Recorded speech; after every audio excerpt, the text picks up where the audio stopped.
말씀입니다. 예레미야 4장 5절에서 18절까지의 말씀. 저 한 절 여러분 한 절 번갈아 교독하겠습니다. 제가 먼저 5절 읽겠습니다. 너희는 유다에 선포하며 예루살렘에 공포하여 이르기를 이 땅에서 나팔을 불라 하며 또 크게 외쳐 이르기를 너희는 모이라 우리가 견고한 성으로 들어가자 하고 시온을 향하여 깃발을 세우라 도피하라 지체하지 말라 내가 북방에서 재난과 큰 멸망을 가져오리라. 사자가 그 수풀에서 올라왔으며 나라들을 멸하는 자가 나와왔으되 네 땅을 황폐하게 하려고 이미 그의 처소를 떠났은즉 네 성읍들이 황폐하여 주민이 없게 되리니 이로 말미암아 너희는 굵은 배를 두르고 애곡하라. 이는 여호와의 맹렬한 노가 아직 너에게서 돌이키지 아니하였습니다. 여호와의 말씀이니라. 그날의 왕과 지도자들은 낙심할 것이며 제사장들은 놀랄 것이며 선지자들은 깜짝 놀라리라. 내가 이르되 슬프도소이다. 주 여호와여 주께서 진실로 이 백성과 예루살렘을 크게 속이셨나이다. 이르시기를 너희에게 평강이 있으리라 하시더니 칼이 생명에 이르렀나이다. 그때 이 백성과 예루살렘에 전할 자가 있어서 뜨거운 바람이 광야에 있는 헐벗은 산에서 내 딸 백성에게 불어온다 하리라. 이는 키질하기 위함도 아니요 정결하게 하려 함도 아니며 이보다 더 강한 바람이 나를 위하여 오리니 이제 내가 그들에게 심판을 행할 것이라. 보라 그가 구름같이 올라오나니 그의 병거는 회오리 바람 같고 그의 말들은 독수리보다 빠르도다. 우리에게 화 있도다. 우리는 멸망하도다 하리라. 예루살렘아 내 마음의 악을 씻어버리라. 그리하면 구원을 얻으리라. 내 악한 생각이 네 속에 얼마나 오래 머물겠느냐. 단에서 소리를 선포하며 에브라임 산에서 재앙을 공포하는도다. 너희는 여러 나라에 전하며 또 예루살렘에 알리기를 에워싸고 치는 자들이 먼 땅에서부터 와서 유다 성읍들을 향하여 소리를 지른다 하라. 그들이 밭을 지키는 자같이 예루살렘에 에워싸나니 이는 그가 나를 거역했기 때문이니라. 여호와의 말씀이니라. 내 길과 행위가 이 일들을 부르게 하였나니 이는 내가 악함이라. 그 고통이 내 마음에까지 미치느니라. 아멘. 오랫동안 하나님이 아닌 다른 유사 하나님 것들을 의지했던 삶을 좀 청산하라고 하나님이 촉구했던 그 어제 본문에 이어서 이제 오늘은 그런 하나님의 어떤 애처로운 호소나 안타까운 모습과는 조금은 다른 그분의 성품이 엿보이는 대목이기도 합니다. 이스라엘 백성 또 유다 백성이 돌이키지 않는다면 하나님이 그들을 향한 이 분노가 징계함으로 나타날 수밖에 없고 그로 인해서 그들은 고통과 무너짐을 경험할 수밖에 없다라고 이제 단언하시는 대목인데요.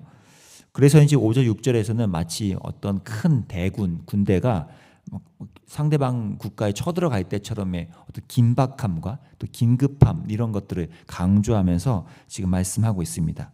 그리고 실제 그 적들의 앞으로 나타날 진면목은 우리가 잘 알고 있을 그 바벨론 군대가 실제 이들에게 다가오게 되죠. 하나님의 징계의 도구로서요. 그렇기 때문에 8절의 경고성 말씀이 이어지는 것입니다. 이로 말미암아 너희는 굵은 배를 두르고 애곡하라. 이는 여호와의 맹렬한 노가 아직 너희에게서 돌이키지 아니하였습니다.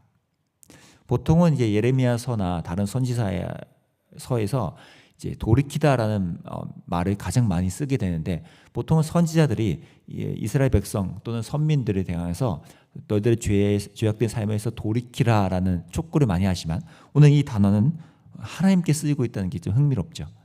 하나님이 돌이켜셔야 하는데 그렇지 않을 것이다 라고요. 하나님의 분노가 돌이켜져야 용서하심이 일어날 것인데 그렇지 않을 거라는 거예요. 왜요? 하나님은 그저 모든 것을 무작정 용납하시고 그냥 아무 대가 없이 뭐 다 그냥 공짜로 퉁쳐주시는 분이 절대 아님을 여기서 명백히 말씀하고 계시는 거죠. 사람들이 뭐 하나님은 다 사랑의 하나님이니까 용납해 주셔야 하지 않냐라고 하지만 하나님은 이 두 가지의 성품 우리를 아주 끈질기게 애처롭게 바라보시고 돌아키기를 촉구하시고 본인이 스스로 낮추시기도 하지만 끝까지 그 말씀에 반응하지 못할 때에는 우리를 향해서 징계하시고 훈련시키시면서 우리를 돌이키실 때까지 그 분노를 표현하시기도 합니다. 그 가장 명백한 선명한 장소와 사건이 예수 그리스도의 십자가였죠. 그분의 이 낮아지심, 그 한 사람들을 향한 그 애처로우심과 그분의 또 분노하실 수밖에 없는 죄에 대해서 그냥 무작정 방관하거나 눈 감고 넘어갈 수 없음이 드러났던 사건이 바로 그 십자가였던 것처럼요. 그러자 이런 하나님의 말씀과 마음에 대해서 예레미야가 다시 한번 응답을 하게 됩니다. 참 대담하게 토로를 펼치는데요. 10절입니다. 내가 이르되 슬프도소이다 주 여호와여, 주께서 진실로 이 백성과 예루살렘을 크게 속이셨나이다. 이르시기를 너에게 평강이 있으리라 하시더니 칼이 생명에 이르렀나이다. 지금 마치 하나님이 유다 백성에게 속였다는 것처럼, 하나님이 그런 거짓된 말을 했던 것처럼 묘사하고 있지만 사실 그렇지 않다는 거 우리는 잘 알고 있죠. 그럼에도 지금 예레미야가 이렇게 표현한다는 건 어떤 심정이겠습니까? 참 하나님에 대한 그리고 이 상황에 대한 안타까움을 이렇게까지 과장해서 표현하는 거죠. 또 한편으로는 그 당시에 이제 많은 거짓 선지자들이 실제 이런 말로 사람들을 이제 호도하고 그들이 하나님께 돌이키지 못하게 했기 때문에 그것을 상황을 빌려서 마치 하나님이 실제 그렇게 말씀하신 양, 사실은 거짓 선지자들이 퍼뜨린 말이지만 그것을 빌려서 예레미야가 그 안타까움을 지금 표현하고 있습니다. 하나님이 평강을 준다고 하시던 그 목소리와는 달리 지금 우리에겐 위협되는 칼이 다가오고 있다니요 하면서 이렇게 이 상황은 너무나 슬퍼하고 있는 거죠. 어느 시대나 또 오늘날도 마찬가지죠. 한 나라, 사회, 공동체의 아픔과 방황함 이런 것들을 보면서 사실 많은 이들은 누구나 분석도 할 수 있고요. 또 비평도 할 수 있고 이것이 문제니까 또 이러한 해결책으로 나아가야 한다라는 말들은 우리가 참 많이 할 수 있지만 정작 그런 현실 또 그들을 가슴에 품고서 예레미야처럼 아파하고 눈물을 흘리는 이들은 그렇게 생각보다 많지 않습니다.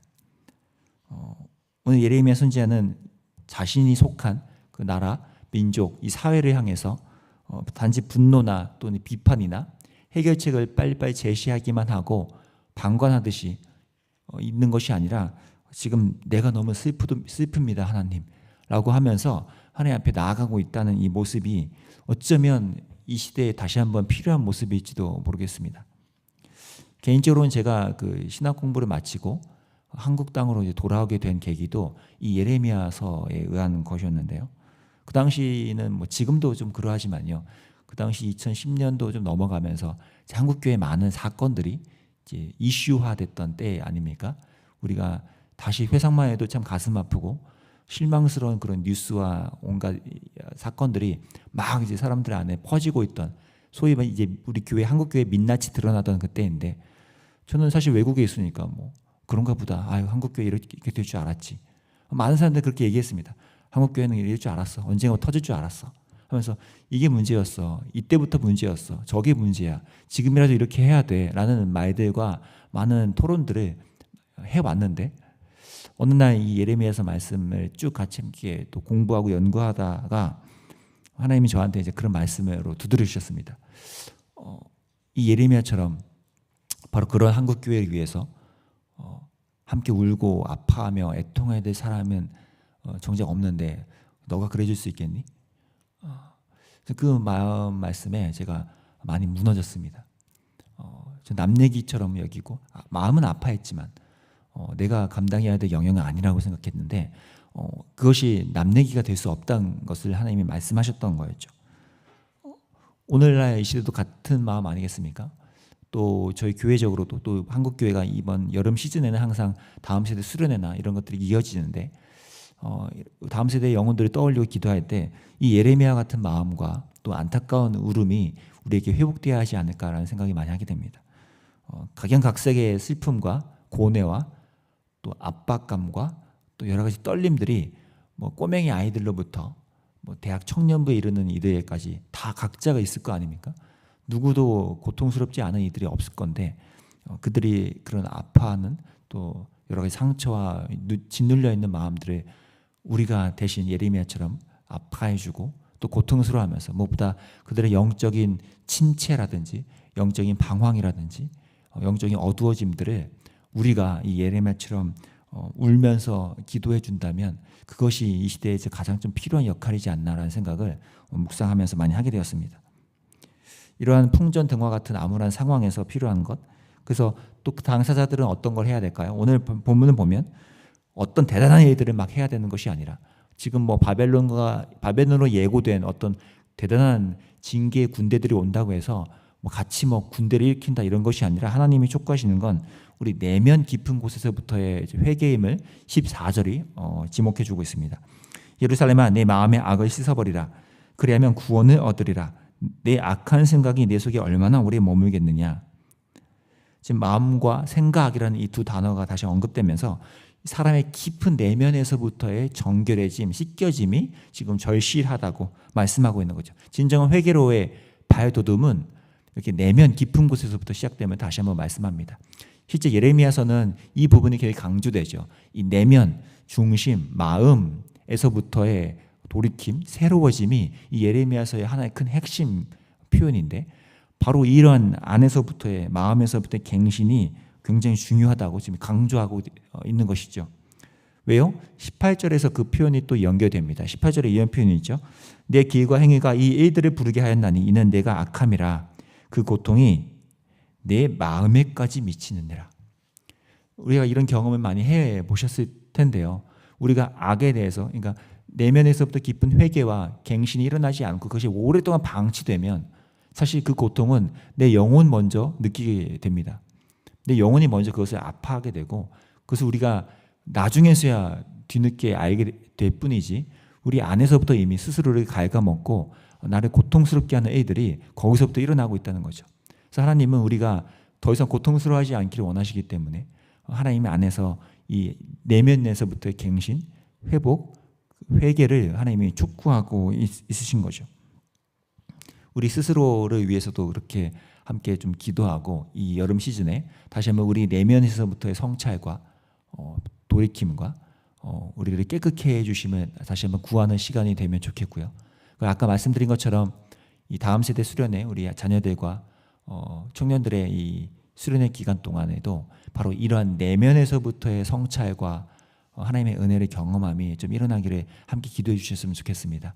우리 아이들이 겉으로만 그냥 한 시즌을 보내고 즐겁고 재미난 것으로 추억하고 끝나는 것이 아니라 예레미야서에서 말씀하시는 이 속에서부터의 하나님의 고쳐주심과 또 그것을 하나님 앞에 토로하고 하나님의 치유해 주심을 경험하면서 주님 앞에 나아가는 애들이 일어날 수 있도록 우리 다음 세대 아이들의 이 내적 갱신과 회복을 위해서 함께 또 기도해 주시면 참 좋겠습니다. 이번 여름 시즌이 오늘 이 예레미야서 말씀을 토대로 그런 은혜가 일어날 수 있기를 간절히 소망합니다. 기도하겠습니다. 하나님 아버지, 예레미야서 말씀을 통해 다시 한번 우리 가장 깊은 내면에서부터 하나님이 무엇을 우리에게 요청하시고 또 우리의 참된 회복을 위해 우리가 무엇을 해야 되는지를 발견하게 됩니다. 하나님, 자꾸 우리는 쉽게 현상을 분석하고 비평하고 또 해결책을 제시하는 것이 빠르지만 우리가 먼저 예레미야처럼 가슴 아파하고 울며 애통해하며 이 현상에 대해서 나의 책임감을 느끼고 주님 앞에 나아가는 애들은 우리에게 많이 일어나지 않는 것을 좀 보게 됩니다. 주님, 우리가 이 시대 예레미야처럼 한 사람이 되어져서 누군가를 위해 또 이 시대를 위해 함께 울어줄 줄 알고 함께 가슴을 쥐어 뜯을 줄 알고 이 현상과 아픔을 나의 것으로 함께 고통 지어 나갈 때 거기서 예수님의 하나님의 성령님의 마음을 느끼면서 하나님의 뜻을 발견하게 될 줄 믿습니다. 그 기도 속에서 그런 하나님을 만나게 하시고 또 우리 다음 세대 수련회를 통하여서 이러한 하나님의 애통의 하심과 또 그들을 고치기 원하시는 마음들이 다시 한번 하나님의 능력으로 나타나 그 영혼들이 회복되고 주님 앞에 나올 수 있도록 인도해 주시기를 원합니다. 감사합니다. 예수님 이름으로 기도합니다. 아멘. 함께 기도합시다. 우리 자신이 먼저 내면에서부터 하나님의 이 마음을 잘 느끼면서 기도하고 기도 속에서 하나님의 어떤 것에 대해서 또 안타깝게 여기시고 또 어떤 부분에서는 기뻐하시고 또 어떤 부분에서는 분노하고 계신지 함께 느끼며 기도하는 저희 성도가 될 수 있게 해달라고 또 이번 여름 수련회 오늘 이번 주 토요일부터 이어지는 유아 유치부로 시작해서 각 수련회 가운데 아니 우리 내면에서부터의 성찰과 고쳐주심과 회복됨을 복음 안에서 경험할 수 있도록 인도해달라고 두 가지 놓고 함께 기도하며 나갑시다. 기도합니다.